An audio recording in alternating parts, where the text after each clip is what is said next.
নমস্কার বন্ধু, তোমাদের জন্য চলে এলাম নতুন আর একটা ব্লগ নিয়ে। তো দেখো, সকালবেলা ঘুম থেকে উঠে এখনও ওর পাপা আরও ঘুমোচ্ছে, আমি উঠে পড়েছি আর কি। গাটা ম্যাচ ম্যাচ করছিল, তো ভাবলাম মায়েদের রুমে গিয়ে মাকে বলে একটু চা করতে আর কি। তো একটু চা খেয়ে নেবো, তাহলে একটু ফ্রেশ লাগবে।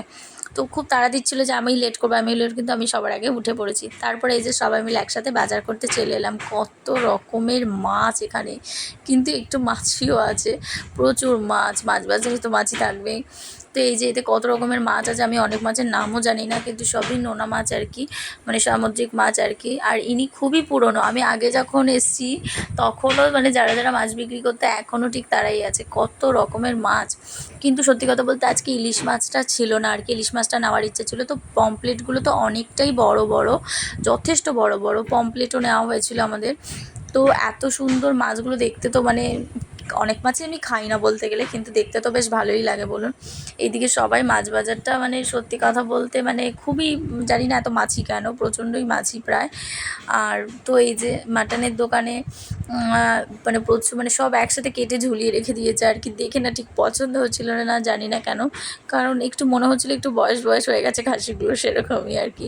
তো একটুখানি নিয়ে নেওয়া হয়েছে এখান থেকে। তারপরে এই যে বাড়িতে আসার সময় একটু লুচি আর ঘুগনি আনা হয়েছিল, মিষ্টি আনা হয়েছিল। তো মা আর বাবা ভাত খাবে বলছিল, তো ভাত করেছিল অল্প করে। আম কিনে আনা হয়েছিল, আম কেটেছে এই যে। তো ছোট্ট সংসারে যেরকম টুকটাক বাসন কোসন দিয়ে অ্যাডজাস্ট করে চলতে হচ্ছে আর কি। তো আমি ওর একটা পাতার মধ্যেই নিয়েছি, আর এই যে আমার ছোট্ট বাবুটাকে ওকে একটু আঙুর কেটে দিয়ে দিয়েছি, ও বসে বসে খাচ্ছিল। আর এই যে আমি বলেছিলাম আজকে মাটন আনা হয়েছিল আর কি। আর তো মাটনটাই রান্না করা হয়েছে। মিনিমাম 1 থেকে 1.5 কিলো মাটন এনেছিলাম আর কি, যেতে এখনও হয়ে যায়, মানে দুপুরও হয়ে যায়, রাত্রেও হয়ে যায়, তারপরে যদি থাকলে থাকবে। তো আর এই যে এইদিকে হয়েছিল পটল ভাজা, আর ওইদিকে টুকিটাকি মানে সব কিছু ছড়ানো ছিটানো, মানে প্যাকেটের মধ্যে করেই টুকিটাকি জিনিসগুলো রাখা হয়েছে। আর এইদিকে কিন্তু অলরেডি ভাতটা হয়ে গেছে আর কি। এইসব ভারী টাড়ি যেগুলো দেখছেন সেগুলো সবই ভাড়া করা, শুধু বাড়ি থেকে হাতাখুন্তিটা বাদ দিয়ে, আর মানে হাতাখুন্তিটাই আনা হয়েছিল। আর এইদিকে মা আবার এই যে চিকেন পকোড়ার জন্য চিকেনটাকে ম্যারিনেট করে দিয়ে আমি সব জোগাড় করে দিচ্ছিলাম, আর মা ওদিকে মশলা তিতে করে জোগাড় করা হচ্ছিল। তো এই যে তারপরে এই যে বিকেলের দিকে চলে এলাম মন্দির দর্শন করতে আর কি।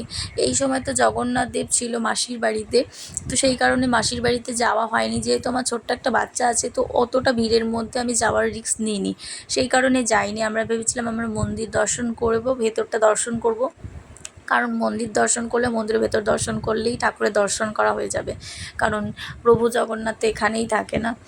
তো সত্যি কথা বলতে আমি আগেও এসেছি, জায়গাটা এতটা সুন্দর আর এতটা পরিষ্কার পরিচ্ছন্ন করেছে।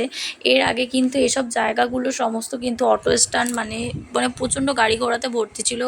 এইসব এতটা ডেভেলপ কিচ্ছু ছিল না, কিচ্ছু না। আমি যখন 6 বছর আগে আসি, 6 বছর বলতে গেলে 6 থেকে 5 বছর আগে আসি, তখন এরকম কিছু ছিল না। আর এইগুলো পুরো ফাইবারের, দেখতে মনে হচ্ছে পুরো পাথরের উপর, সত্যি খুব সুন্দর।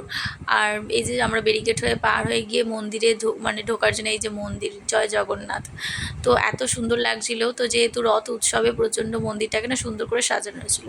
তো বন্ধুরা, আজকে ব্লগটা এখানে শেষ। ভালো লাগলে দেখা হবে নেক্সট ব্লগে।